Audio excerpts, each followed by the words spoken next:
Hey guys, Scott Toy Guru Neitlich here, back for another episode of Spector Creative. And on this one, I want to talk a little bit about the difference between things like kit bashes, repaints, part reuse, and why some parts can be used for some figures and not for others.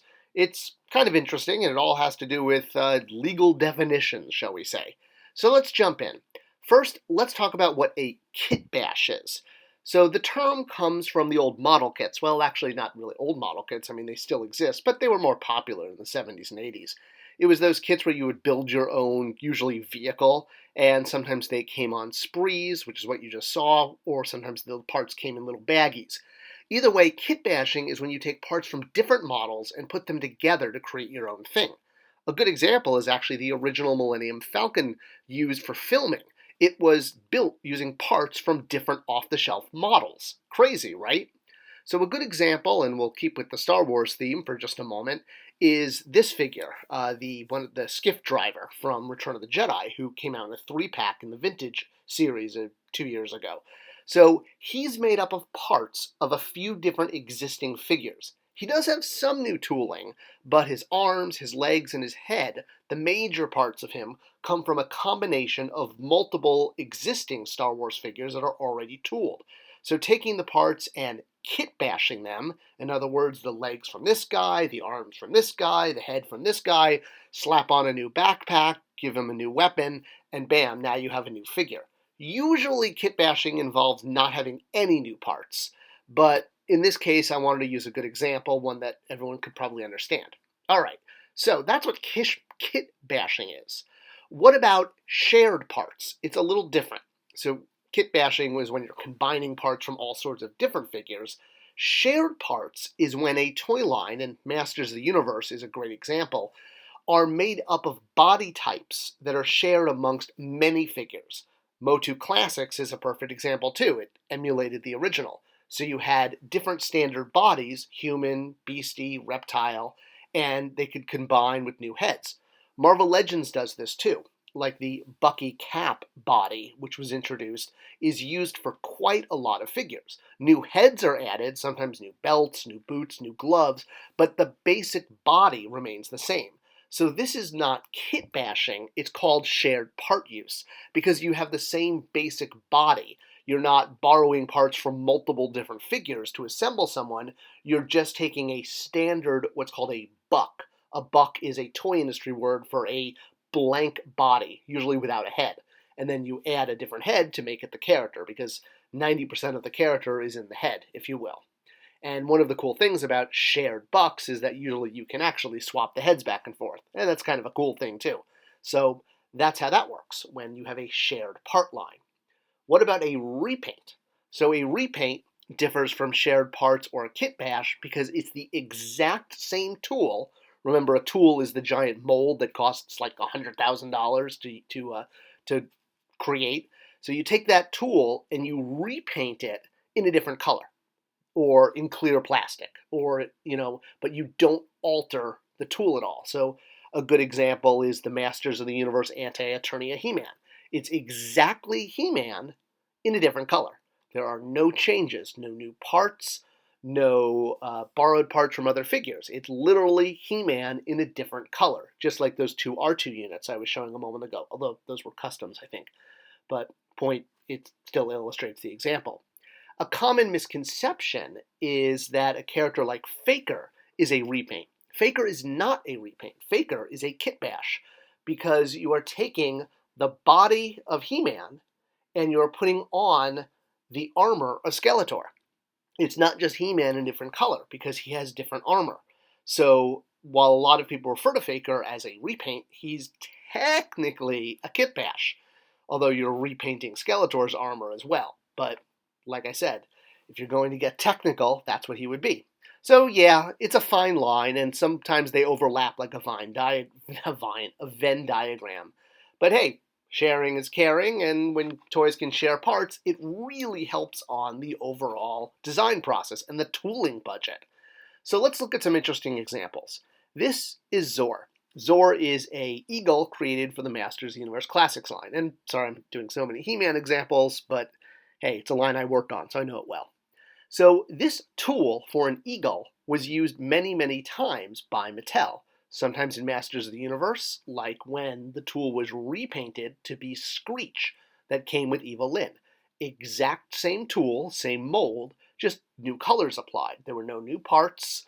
There was, he had the same armor, the same bird stand, but now a different color.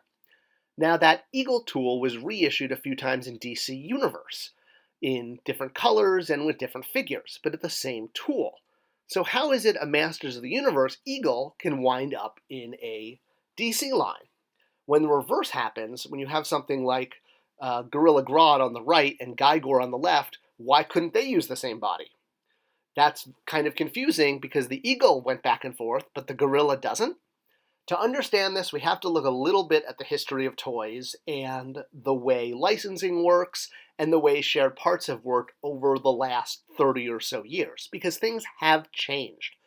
So, using the Zor example again, let's go back to the original He-Man line from '82. So Zor and Screech from that line, Screech being the purple one, Zor the orange one, started off life as a regular bald eagle. Then they became repaints in Mattel's Masters of the Universe line. The bald eagle, that was the tool that they were repaints of, was from another Mattel line from a few years back called Big Jim. It was Big Jim's eagle set. So Mattel essentially had this tool for an eagle and repainted it for Masters. Same thing happened with Panther and Battle Cat. They originally started off as different cats in Mattel lines, both the Big Jim Tiger Trail and actually even before that, the Tarzan and his Panther. This was the original use of that tool that eventually became Battle Cat. So Mattel saved tooling dollars by using an existing tool to use in another toy line, in this case, Masters of the Universe. And yeah, the scales changed a little bit, but it worked because of the whole fantasy, and now He-Man could ride Battle Cat, as opposed to Big Jim or Tarzan hanging out with a cat. Alright, so let's go back to the Gorilla Grodd and Gygor example. Again, Gygor is this yellow-orange guy with the black armor. This was going to be a gorilla character that was going to be in the '82 Masters of the Universe line, much like Zor and much like Battle Cat, that was going to be, yet again, a repaint of another Big Jim animal. Hey, they were looking to spice up the line and looking at what was in the tooling bank available. This was a great idea. All right, so why is it that the Eagle toy that was released in Masters of the Universe could be repainted in the DCU line? So let's look back at some toy history and when this was done and why it changed. Robin Hood, Prince of Thieves, one of my favorite toy lines, is notorious for using parts of toys from other lines and changing them and making them Robin Hood figures. So a couple examples you can see here, and total credit to Action Figure Insider for putting a lot of this together years back in an article. So yeah, Robin Hood, Prince of Thieves used superpowers parts, used RoboCop parts. Heck, they even used Star Wars parts from previous Kenner lines in order to get Robin Hood out to market. Another example that's one of my favorite is Demolition Man. Does everyone remember Demolition Man? I know it's not as famous as Robin Hood or Star Wars. He doesn't know how to use the 3 seashells.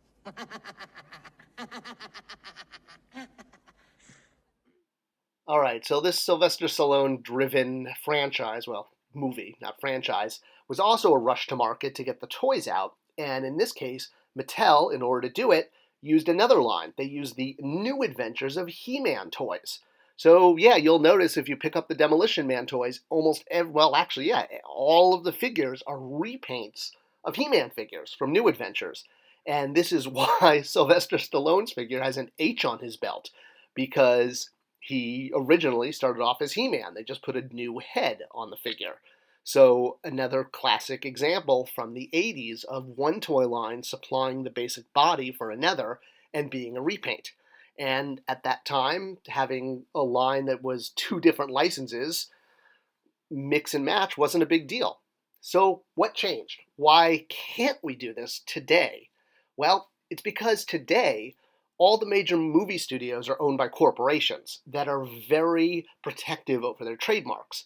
Back in the '80s, ownership was much more, it was the studio, and they were just excited to have a toy line.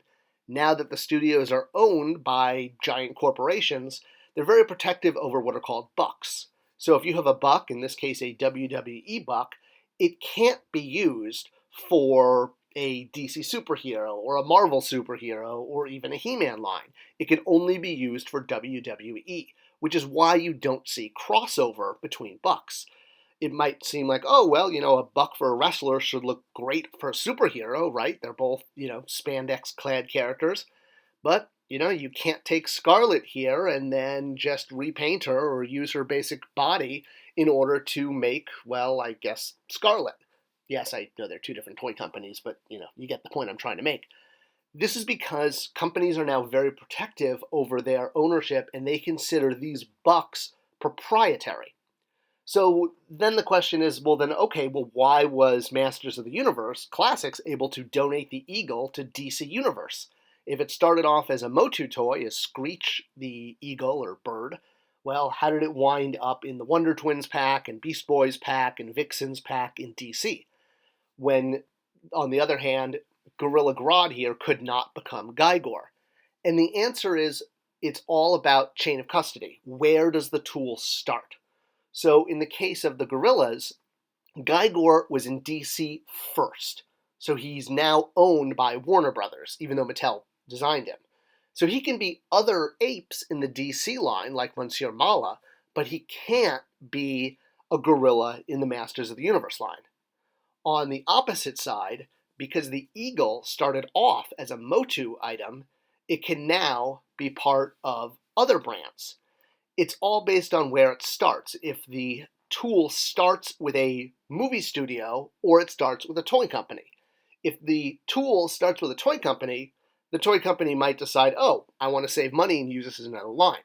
But if it starts as a licensed brand, well, in that case, it can't. It's a one-way street. I know, it's kind of odd, but that's a good way to think about it. And I hope this clarifies kind of how shared tooling, repaints, kit bashes, and licensed toys work and whether or not they can share parts with each other.